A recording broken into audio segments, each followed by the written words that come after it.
we've been trying to gather a little more understanding of Nelson Mandela, more than what we've just read and known over the years. And with his passing, it does raise more questions about it. We thought we would talk to a gentleman who was there in South Africa during the time of the rise of power for Nelson Mandela.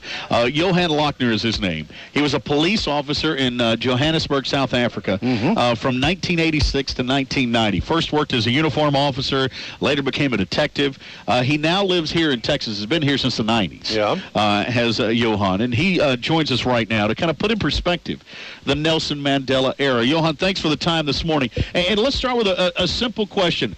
Nelson Mandela, good guy, bad guy? What was he? Well, that's a good question. I think it's a guy that dealt with a lot of anger in his life, obviously because of the oppression that he and his people went through, and did a lot of horribly bad things.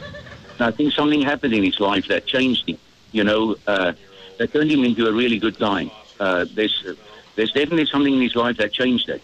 So I think both of those could apply to each one of us. When you were there and a member of the South African police force, this was at the height of apartheid, and it was slowly starting to tear down. Tell me about the oppression that blacks there in South Africa were going through. Well, for decades, they had to live completely separately. The whites owned about 90% of the country. And they, for example, if they wanted to get into a white neighborhood, they needed to have a passbook, which was similar to a passport. They couldn't go into the same restaurant, couldn't use the same restrooms. They couldn't use the same beaches. Even the beaches were closed for black people in South Africa. So, it's terrible. And unfortunately, the Afrikaner government tried to maintain that system through keeping these people oppressed and through keeping them from having any kind of voting in South Africa or any kind of freedom in South Africa. So Nelson Mandela comes in. He gets rid of all that, to kind of scope it down, gets rid of all that apartheid, gets rid of that, and goes to prison for almost 30 years, and comes out with no remorse and no hatred and no revenge. And so is this the good part? Is this how he changed, in your opinion?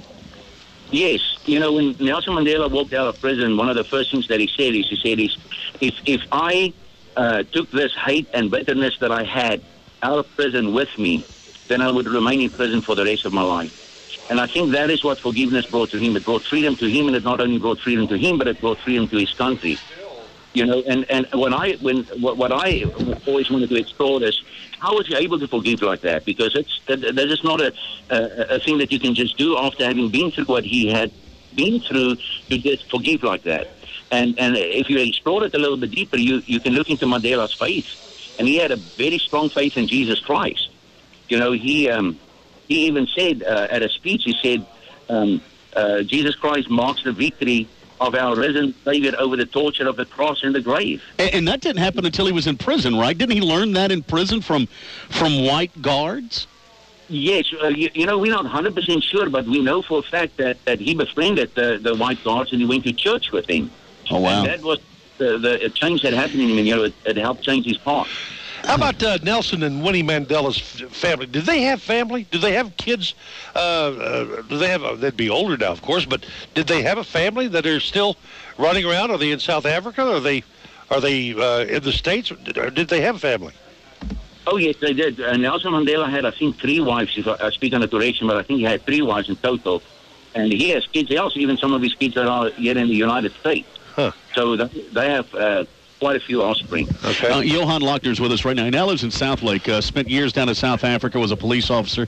All right, after all that you witnessed during apartheid and then the fall of apartheid, and then later Nelson Mandela takes over as leader of South Africa, and then things have changed, and then the funeral, obviously this week. As a white South African, what is your takeaway on Nelson Mandela? How do you view him, Johann?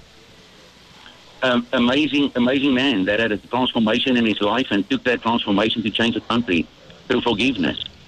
He changed, and he took that change, modeled it to all of us, and brought South Africa to a peaceful transition, which is very unusual, given what has happened in other countries in Africa in the past. All right. So, you know, I'm really thankful for the obedience that he experienced. Johann Lochner. That's terrific insight. Yeah. I'm glad to hear somebody say, yeah, he's a good guy. Yeah. Or he's a bad guy. Yeah, and it sounds, as according to Johann there, that prison did that to him. Yeah. Prison changed him because prior to that he was a terrorist. He was an admitted terrorist, you know. That's the one and only time I could say prison reform worked. Yeah. I mean, if you put somebody in prison, I don't know how they come out a better person. Right. Except just more mad. But he was a part of that militant arm of the African National Congress.